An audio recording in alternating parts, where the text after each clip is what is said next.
Welfare board और driver आयोग यानी कि driver commission driver welfare board के ऊपर था, जो कि आप पिछले 10 सालों से संघर्ष और ड्राइवर कल्याण संघ भारत जो करता आ रहा है। आप लोग कई हमारे पत्रकार महोदय साक्षी गवाह हैं, कई बार हम करके चुके हैं, सरकार को मांग पत्र दे चुके हैं, पर सरकार जो है देश के ड्राइवर के साथ सौतेला व्यवहार कर रहा है। ये हरगिज़ ऑल ड्राइवर कल्याण संघ भारत नहीं बर्दाश्त करेगा। 2001-12-2023 में आंदोलन किया था, सरकार को मुख्य रूप में चेतावनी दिया था, जो कि सरकार को संज्ञान में लेते हुए चुनाव में कुछ घोषणा करे हैं भारत सरकार ने, हमारे श्रीमान नरेंद्र मोदी जी ने, प्रधानमंत्री जी ने, पर वो एक जुमला है, एक लॉलीपॉप है सरकार ने देश के ड्राइवर को दिया, जो कि जमीनी स्तर पर कुछ भी नजर नहीं आता है। और ऑल ड्राइवर कल्याण संघ भारत देश के संपूर्ण ड्राइवर यूनियन ये मांग करते हैं कि देश के ड्राइवरों के लिए सुरक्षा के लिए उसके लिए सुरक्षा कानून बनाया जाए, ड्राइवर आयोग बनाया जाए, ड्राइवर वेलफेयर बोर्ड बनाया जाए। अन्यथा आने वाले टाइम में हमारी संघर्ष और भी तेजी के साथ, अभी जो देख रहे हैं ये मेन अधिकारी है, अभी जनरल नहीं है, ये सिर्फ मेन जो हमारे अध्यक्ष, उपाध्यक्ष, ब्लॉक प्रधान, मीडिया प्रभारी, प्रदेश अध्यक्ष है ये। अभी तो जनता में जब खलबली जब मचेगी, फिर सरकार हमें या देश के ड्राइवर को गुनहगार न बनाए, अन्यथा ये सब उसी प्रकार से अगर जिम्मेदार भारत सरकार या राज्य सरकार है। सुरेंद्र जी, अगर देखा जाए तो पूरे भारतवर्ष में देखा जाए 5 करोड़ से ज़्यादा ड्राइवर हैं जो इस देश के गाड़ी को चला रहे हैं। देखा जाए चाहे सरकारी हो या गैर सरकारी संस्थाएं हैं जो काम कर रही है, मगर अभी तक ड्राइवरों के हक में कोई फैसला नहीं लिया गया। इसका दोषी किसको मानते हैं, संस्थाओं को या सरकार को? सरकार को पॉलिटिशियन को मैं मानता हूँ। आपने अभी ये बहुत बड़ा आपका महत्वपूर्ण क्वेश्चन है कि आपने जो आंकड़े दिए हैं, आपने ये भी सुना होगा सोशल मीडिया पर जो आपने कोई बयान सुना होगा, क्या 22 लाख देश में ड्राइवर की कमी है। ये हम नहीं कह रहे हैं, देश के ट्रांसपोर्ट मंत्री भारत सरकार नितिन गडकरी कह रहे हैं। देश में 22 लाख ड्राइवर की कमी, किल्लत आ चुकी है। ये कमी सीधा सरकार की है। अब इस व्यवसाय से लोग भाग रहे हैं, या तो इससे पीछा छुड़ा रहे हैं, या तो फॉरेन कंट्री में पलायन कर रहे हैं, क्योंकि भारत में जो ड्राइवरी करेगा उसको यानी कि किसी न किसी करप्शन या किसी न किसी कानून के द्वारा उनको सताया जाना, या कोई पॉलिसी नहीं होना, कोई रूल नहीं होना, कोई नियम नहीं होना, कोई सैलरी नहीं होना, कोई मुआवजा नहीं होना, कोई विश्राम घर नहीं होना, किसी भी प्रकार से जो है भारत सरकार में आज़ादी के 78 साल हो गए। भारत सरकार हो या राज्य सरकार हो, आज़ादी के 78 साल बीत गए। देश के ड्राइवर के लिए, चाहे वो टैक्सी वाले हो, चाहे बस वाले हो, चाहे ट्रक वाले हो, किसी के लिए कोई पॉलिसी सरकार ने नहीं बनाया। इसीलिए हमें इस बात का दुख है, मेरे भी देश के ड्राइवर, मेरे भारत के नागरिक अपनी मातृभूमि को छोड़कर, अपनी जन्मभूमि को छोड़कर विदेशों में पलायन कर रहा है। ये हमें बहुत दुख की बात है। चंद पैसों के लिए अगर देखा जाए तो गवर्नमेंट पॉलिसी तो बनाती है, मगर धरातल पे आते आते दम तोड़ देती है। जैसे आपने कहा ड्राइवर आयोग और कि जो हम मांग कर रहे हैं, ड्राइवर आयोग की तरफ बनता है तो उसमें जो कमेटी बनाई जाएगी उसको कैसे देखा जाए? सर, ड्राइवर आयोग आपने कहा कमेटी बनाएगी तो कैसा देखा जाए? मीन्स देखिए सर, ये सरकार की जिम्मेदारी है। अगर हमारे पास जमीन होगा तो हम मकान 2 मंजिला बनाएंगे या 10 मंजिला बनाएंगे, वो तो बात की बात है, पर मेन मकसद है कि हमारा यानी कि जमीन होना चाहिए। जमीन होगा तो हम 2 मिनट में संशोधन करेंगे, 2 मिनट में बैठ कर भैया ये इसमें कमरा बनाओ, इसमें ऐसा करो, इसमें हमारे को मिलो या हमारे संगठन को मिलो या ड्राइवर यूनियन को लो। मुख्य भूमिका है कि ड्राइवर एक देश के जो प्रधानमंत्री है या देश के जो पॉलिटिशियन है, देश के जो राजनेता या नेता है, कम से कम पार्लियामेंट में चर्चा तो करें, आवाज तो उठाए, कम से कम एक देश के ड्राइवर के बारे में विश्लेषण तो करें। और कोई भी MP, MLA, सांसद, विधायक देश के ड्राइवर के बारे में कोई भी सोचने के लिए राजी नहीं है। हालांकि उनके बच्चों को स्कूल पहुंचाने वाला एक ड्राइवर है, उनकी माता पिता को धार्मिक स्थल के यात्रा कराने वाला एक ड्राइवर है, उनके घर में दूध पहुंचाने वाला एक ड्राइवर है। फिर भी मुझे समझ में नहीं आ रहा है ये भारत सरकार देश के ड्राइवर के साथ सौतेला व्यवहार क्यों ऐसे कर रही है। सुरेंद्र जी, ये कानून आया था 2022 में, जिसमें ड्राइवरों में खलबली मची थी कि अगर कोई एक्सीडेंट हो जाता है तो उसका जिम्मेदार ड्राइवर ठहराया जाएगा।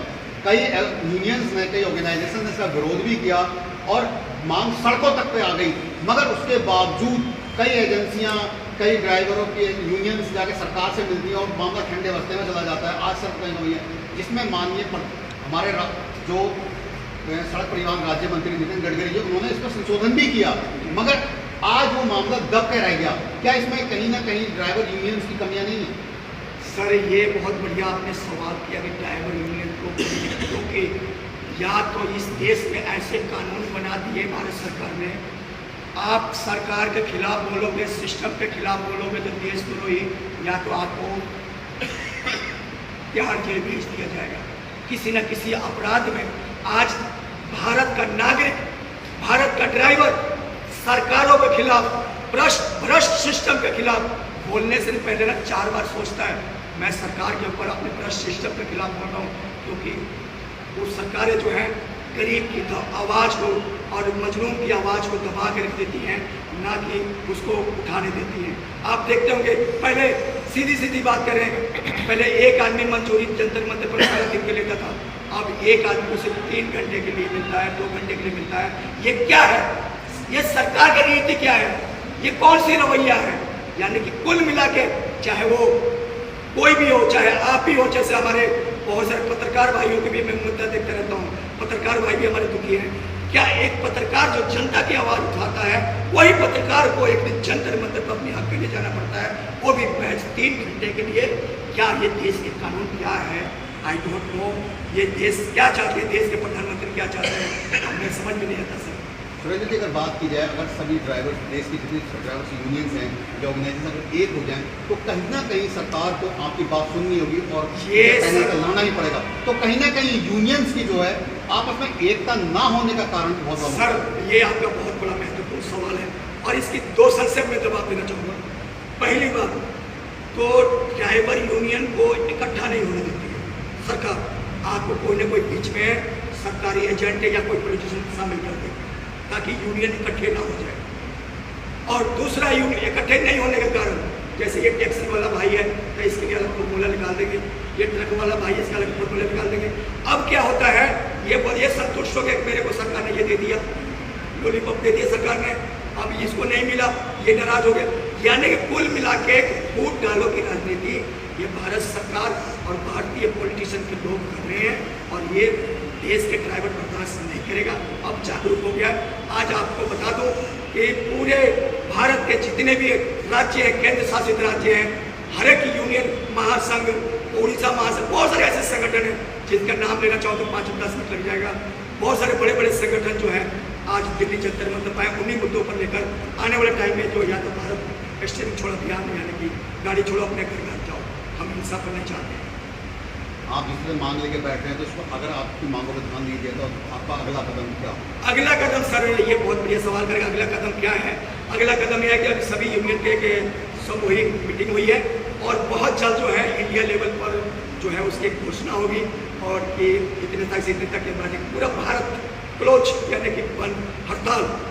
हम किसी भी तरह का क्षति हम समाज को या सरकार को या सरकारी संपत्ति को नहीं पहुंचाएंगे।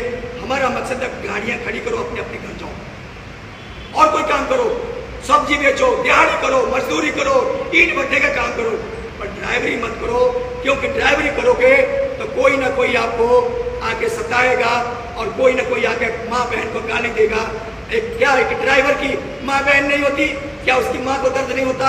अपने बेटे को दर्द नहीं होता? उसकी बीवी को दर्द नहीं होता कि मेरे पति को गाली मिल रही है?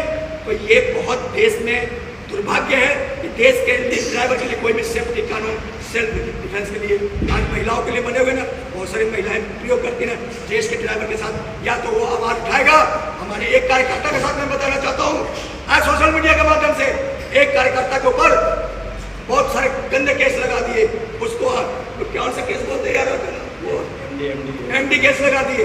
क्यों? सिर्फ एक आवाज दबाने के लिए। या तो ये मुस्लिम है, या तो इसको हिंदू मुसलमान से जोड़ देंगे, या तो इसको आतंकवादी से जोड़ देंगे, या तो किसी न किसी आरोप पे फंसा देंगे। क्या इस देश में ड्राइवर होना अपराधी है क्या? मैं पूछना चाहता हूँ मीडिया के माध्यम से, क्या भारत में टैक्सी चलाना अपराधी है क्या? क्या बस चलाना अपराधी है क्या? क्या ट्रक चलाना अपराधी है क्या? क्या देश की सेवा, देश के नागरिक की सेवा करना हम अपराधी है क्या? ये सोचने का विषय है, जानने का विषय है आप सभी के लिए। ठीक है, धन्यवाद सर। नहीं है मेरा नाम मोहम्मद ज़रीफ है। मैं डिस्ट्रिक्ट संबल उत्तर प्रदेश से आता हूँ। कट मार दोबारा कर उनको धन्यवाद देता हूँ कि आज हमारे ड्राइवर समाज की आवाज़ को आप लोगों ने उठाने का और खुद भी उठाते हैं और मौका दिया, उसके लिए बहुत बहुत बधाई आपको। दूसरी बात, मैं अपना परिचय देना चाहता हूँ। मेरा नाम मोहम्मद ज़रीफ है। मैं डिस्ट्रिक्ट संबल उत्तर प्रदेश से आता हूँ। आज अपनी बात रखने का मौका मिला है तो मैं आप सबको बता देना चाहता हूँ कि देखिए, जिस तरीके से हमारे साथ एक वादा खिलाफी हो रही है और जिस तरीके से हमारे साथ तानाशाही हो रही है, क्योंकि हम 11 साल से ज्ञापन देते हैं, लेकिन क्या है, अगर इसका रिजल्ट देखें तो 1% जीरो है, लेकिन कोई भी अभी कामयाबी नहीं है। क्योंकि ये जो सरकार है ये केवल जुमलों की सरकार है, ये सिर्फ अमीरों की सरकार है, ये मजदूरों के खून पीने वाली सरकार है। ये हमारे मुद्दों पे बात नहीं करती, ड्राइवर की मौत पे बात नहीं करती, ड्राइवर की अगर मृत्यु हो जाती है तो उसके परिवार को 20 लाख की बात नहीं करती, ना ही भारत के अंदर ड्राइवर आयोग की बात करती है, ना ही भारत के अंदर ड्राइवर दिवस की बात करती है। वो क्यों नहीं करती है, मैं बता देना चाहता हूँ कि लश्कर भी तुम्हारा है और सरदार भी तुम्हारा है, लश्कर भी तुम्हारा है और सरदार भी तुम्हारा है। तुम झूठ को सच लिख दो क्योंकि ये अखबार भी तुम्हारा है। तुम झूठ को सच लिख दो, ये अखबार भी तुम्हारा है और